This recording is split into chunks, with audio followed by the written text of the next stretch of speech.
Hello, this is our team and we're excited to present to you the CQ assessment and what it will mean for your company. My name is Megan. I'm Sharon. I'm Luke. I'm Blake. And I'm Natalie. And today we're going to be talking about how the cultural intelligence, or CQ assessment, and its deployment across the supply chain firm presented in this case will impact individual team members and teams throughout the firm. How about we first start off with a brief overview of what the CQ assessment actually is? Yeah, sounds great. The CQ assessment asks a range of questions to determine where you fall in 4 different categories of cultural intelligence. These categories are drive, knowledge, strategy, and action. Upon taking this assessment, you're given a percentile of where you lie within each of these categories. Throughout the assessment, you're asked questions on your motivations, interactions, and your understanding of cultural differences, the ways in which you might use your knowledge of these differences in certain situations, and where you would actually take action on them. It's important while taking the assessment to stay aware of the potential biases that can come up. For example, the way that certain questions are framed sometimes encourages people to answer in a certain way, regardless if that's what they would have actually done or not. Because answers are self-reported, respondents oftentimes could answer questions based on the actions they would like to take rather than what they would actually do. Right, like some people may answer in a way that leans towards uncertainty avoidance, since this means someone is more flexible, adaptable, and more of a risk taker. When they actually may lean towards high uncertainty avoidance. Should we go a little more in depth about our team's CQ results? Yeah, How about we go around and talk about each of our strengths and weaknesses? for sure. I can start us off. I was the highest in strategy and lowest in knowledge and action. I'm typically pretty energized and persistent in my approach to multicultural situations, but could heighten my familiarity with how cultures are similar and different. I was also high in drive and knowledge. My lower competencies were strategy and action. I have a solid understanding of how culture influences how people think and behave, but could spend more time checking and planning for multicultural situations. I was also low in knowledge and high in action and high in drive. While I could do better familiarizing myself with similarities and differences of cultures, I have a lot of confidence in my abilities to interact with others in cross-cultural situations. My highest score was also in drive, but lower in action. I know I need to work on my flexibility in verbal and nonverbal behaviors within multicultural conversations, but I make sure to be persistent in wanting to understand and adapt to those different cultures. I actually scored the highest in knowledge and lowest in actions. I have a good understanding of the influence of culture on how people think and behave, but could strengthen my ability to actually adapt to different cultural norms. That's all really interesting. There's quite a bit of crossover between our scores, but some big differences too. It's fascinating. The diversity of skill sets is exactly what sets our team up to be successful in international business. As we expand across different continents, utilizing different skill sets for different situations will be very important. 100%. For example, Sharon's strong CQ knowledge score will help our team because she has a uniquely strong understanding of multicultural situations. Whether we're in London or Sao Paulo, Sharon will be able to strategize an approach that is respectful of the different cultural identities at play, while Blake and Luke's high drive scores will help them spearhead implementation and execution. It really is a team effort, and it'll have to be. International business is complex, as multicultural spaces come with different expectations, understandings, and ways of doing business. CQ competencies like knowledge and action will help us understand these different expectations and how we can navigate them. Therefore, our strengths in the CQ competencies will position us for success in international business, and in that regard, it's actually quite simple. You know, that's a great point. Another huge component is that our different CQ skills will help us respect and value those we work with, which is essential to international success.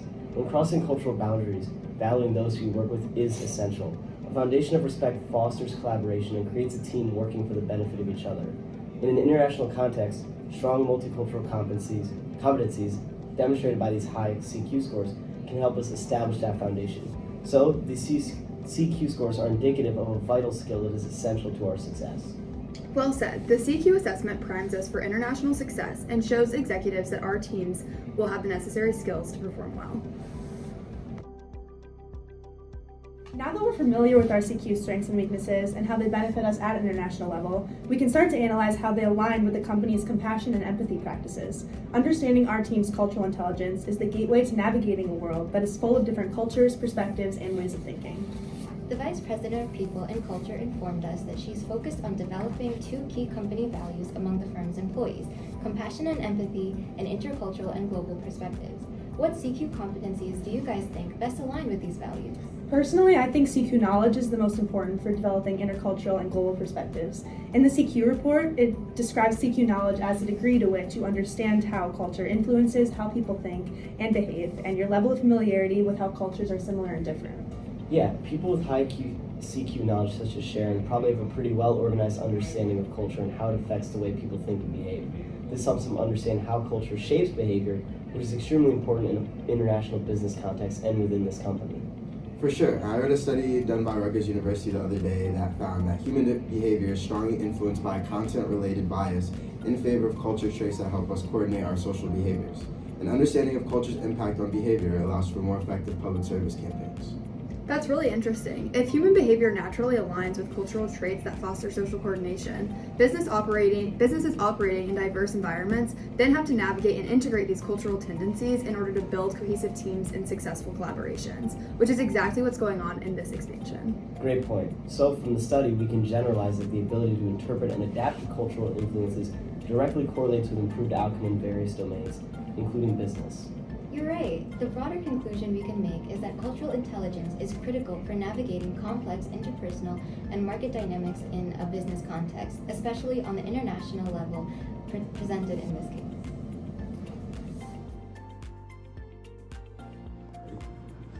In a place like Mumbai, there's no doubt you would run into many people with different backgrounds and cultures than in, say, the New York location.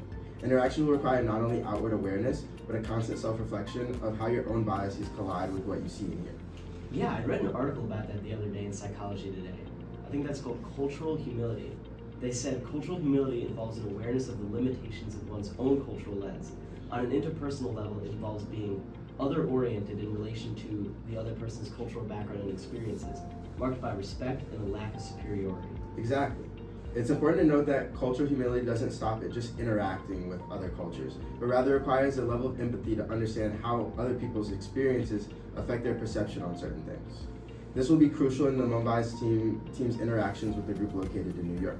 You're exactly right. Both places have very different expectations and ways of conducting their business. So working together towards common goals of the company will require lots of cultural humility, along with collaboration and compromise. That's true. In these situations, Sharon and my competencies would really come into play. Sharon would utilize her CQ knowledge to help the group familiarize with the other cultures they are interacting with, and I would be able to assist her with my CQ drive by staying energized and positive throughout the interactions, continuously pushing the team towards growth in their own cultural intelligence. I think our team has found a lot of ways in which we can demonstrate practices in compassion and empathy that would best contribute to the company's practices. An article I read by Inc. expressed that empathy is important in business because it strengthens your ethical decision making while improving your business outcomes. When you use your empathy, you are better able to identify stakeholders, understand impacts, and promote fairness in your business. One important practice in relation to empathy our team demonstrates is active listening. When you say, we don't just hear what another person is saying, but we actually respond to it. We make sufficient effort to understand the perspectives of others in the group before making a decision, which helps us to avoid a lot of communication issues. I felt that in our past experiences working in teams, we had a lot of good ideas and had to actively listen to each other to make sure all of them were heard and implemented. And this is something that would definitely benefit the company in the long run. Another practice our team demonstrates is encouraging awareness and openness of workloads. This allows people to feel like they aren't working alone and helps the group to avoid burnout. On that note, we also implement practices regarding intercultural and global perspectives. I read an article called Bridging Worlds, Essential Strategies for Effective Intercultural Communication, and it mentioned the importance of challenging our biases and the naturalness of gravitating towards certain ideas, but also pointed out how interacting with a diverse group of people can help us with problem solving and coming up with new ways of thinking. I think our group implements that mindset very well, specifically in the context of group projects. In these types of situations, we work together to identify the ways we each uniquely contribute to the group in order to best promote the company's practices.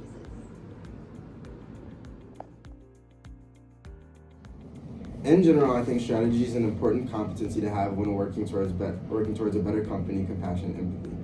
It's shown in CQ report that skills like planning and awareness both fall under strategy, which are both important steps in having empathetic conversations with people who come from different cultures. Yeah, I agree with that. As someone who scored high in strategy, it's important for me to plan ahead for those conversations because it demonstrates compassion for the other person and will lead to positive, effective communication. Now, strategy was one of my lower scores. Is it a bad thing that we're all not high in this area? Not at all. While Natalie scored high in strategy, you scored high in other areas that others didn't. Our differences actually make us stronger within our team because our different strengths allow us to excel in different areas. It's a good point. Understanding our own CQ, though not the same as everyone else on the team, can help lead us to adjusting our own behavior and communication styles to suit different cultural contexts, which is important because our ultimate goal is to build relationships that transcend cultural barriers. And this can be done even more if we have different people with different strengths working together for one goal. Yeah, I feel like even if you don't have the highest CQ knowledge, it's okay as long as you're putting in the effort to learn. I might be a little biased though because my biggest strength was CQ drive. Me too. I think it's important to realize that these scores aren't all definitive. They are constantly evolving and changing as we have more experiences and meet people from all across the world. In summary, the CQ assessment has provided us with valuable insights into our individual and team dynamics, highlighting how our strengths and weaknesses complement one another. Yeah, the CQ assessment measures competencies across 4 key areas: drive, knowledge, strategy, and action, allowing us to understand how we approach and navigate multicultural situations. Weaknesses are actually okay because others can help support us with their strengths. Our team's diversity of strengths means we can support one another using individual competencies to address areas of growth and ensure overall team success. Weaknesses are not barriers, they're opportunities for collaboration and growth.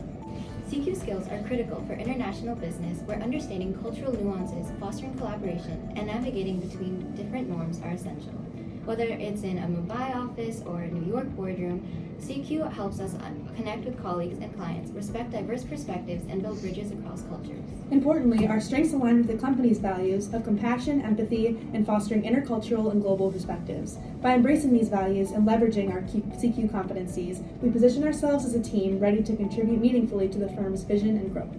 In conclusion, the CQ assessment not only prepares us for success in international business, but also demonstrates our alignment with the firm's values and goals.